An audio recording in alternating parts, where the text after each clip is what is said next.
Et jour 19 de la campagne électorale, on continue notre tour d'horizon des différents candidats. On reçoit aujourd'hui en studio le candidat du Parti libéral du Canada pour la circonscription d'Abitibi-Témiscamingue, Jonathan Andresen. Monsieur Andresen, bonjour. Bonjour. Bon, Monsieur Andresen, vous venez de la pêche en Outaouais. Vous n'avez aucune réelle racine ici en Abitibi-Témiscamingue. En ce sens-là, comment on fait pour convaincre les gens de voter pour nous quand on ne les connaît pas et quand ces gens-là ne nous connaissent pas non plus?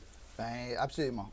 D'abord, les circonstances sont exceptionnelles maintenant et qui m'interpellent d'être ici avec vous. On a une crise fait face aux Américains avec Donald Trump et pour cette raison, je suis ici pour me présenter comme député de la région ici.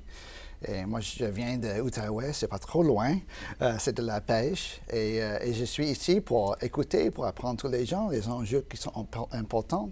Mais vraiment, c'est parce que je crois et je suis convaincu que le Parti libéral et Mark Carney est le mieux placé pour défendre nos intérêts ici chez nous.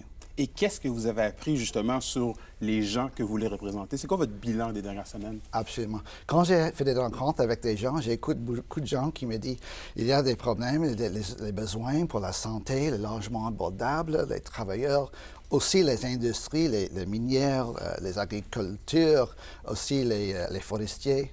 Il y a beaucoup de besoins ici et il veut qu'on fait plus. Et justement, beaucoup de besoins. Dernièrement, on parle évidemment beaucoup des tarifs de Donald Trump, mais ici en région, on parle beaucoup, notamment dans des secteurs comme le Témiscamingue, en Abitibi-Ouest, de dévitalisation des milieux, de population vieillissante, ou du moins la pénurie de main-d'œuvre aussi. Absolument. Dans ce contexte-là, comment vous comptez vous y prendre pour justement avoir des régions fortes, pour avoir un Canada fort?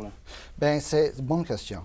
Pour moi, j'ai un père avec la démence avancée. J'ai une fille avec l'autisme. Je sais les vérités, les besoins pour les familles, pour les médecins, pour l'hôpital, pour les soins de santé.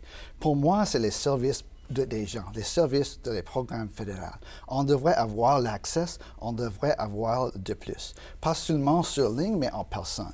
Pour moi, je veux qu'on bâtisse une nouvelle économie ici, une économie qui fonctionne pour tous, et un programme ambitieux. Parce que maintenant, avec les Américains, on fait face à une grande menace, laquelle on n'a jamais vue. Et ici, maintenant, c'est vraiment important. Il faut qu'on soit unis, on travaille ensemble, on travaille pour notre économie et les besoins de tous les familles et les communautés rurales ici. Et ça inclut Abitibi-Témiscamingue. Donc, la solution passe par de nouveaux programmes, c'est ce qu'il faut que je comprenne? Absolument, absolument. Et comment s'articulent ces programmes-là? Dans le sens que, oui, il faut dire qu'il y a plus de programmes, mais comment on les articule, ces programmes-là, pour qu'il y ait un impact direct? Bonne question. Mark Carney et les libéraux, nous avons des grands programmes. On va dévoiler notre programme dans les prochains jours. C'est un programme très ambitieux pour notre pays, notre province. On va bâtir une nouvelle économie dans plusieurs secteurs. On a déjà fait des annonces par rapport au secteur automobile, pour les secteurs, pour les travailleurs. Aussi, aujourd'hui, on fait des annonces aussi. Et on va annoncer des programmes et on doit être sûr que les programmes attirent les investissements ici chez nous, chez Abitibi, pas à Toronto, pas à Montréal, mais ici. Et c'est mon job d'être la voix de toute la communauté ici. Pas seulement une voix, mais une voix à la table du gouvernement pour attirer les investissements ici.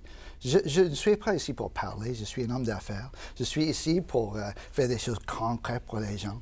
Je suis un jeune retraité. J'ai travaillé pour 26 ans dans des entreprises informatiques à Silicon Valley, en Californie, en Asie, en Europe. Je sais quoi faire pour l'économie et pour les entreprises. Et pour moi, c'est très important qu'on travaille ensemble, qu'on influence le gouvernement pour attirer les investissements ici pour des programmes concrets pour tous les gens. Et pour travailler avec les gens de la région, il faut être élu par les gens de la région, évidemment. Écoutez, justement, on peut voir les sondages présentement. Vous êtes deuxième dans la course derrière le bloquiste Sébastien Lemire. Vous êtes à 11 points d'écart. Est-ce que vous croyez réellement Est-ce que vous croyez vraiment en vos chances de l'emporter, peut-être, avec votre... Bien, il y a 10 jours, j'étais 20 %. Maintenant, c'est 30 % pour nous. J'ai derrière par 10 %. Mais pour moi, on a 3 semaines. Beaucoup de choses peuvent changer. Pour moi, j'ai parlé avec les gens. Ils veulent qu'on bâtisse une nouvelle économie et ils sont peur, un petit inquiets avec Donald Trump. Et moi, j'étais inquiète un petit peu aussi, mais quand j'ai parlé, et Mark Carney m'a rassuré qu'il est le mieux placé pour défendre nos intérêts en ce moment, à l'heure actuelle. Bon, M. Andresen, évidemment, vous souhaite la meilleure des chances pour la suite des choses. Je rappelle que vous êtes le candidat fédéral pour le Parti libéral du Canada ici en Abitibi-Témiscamingue. Bonne fin de campagne à vous. Là. Merci. Je vous remercie beaucoup.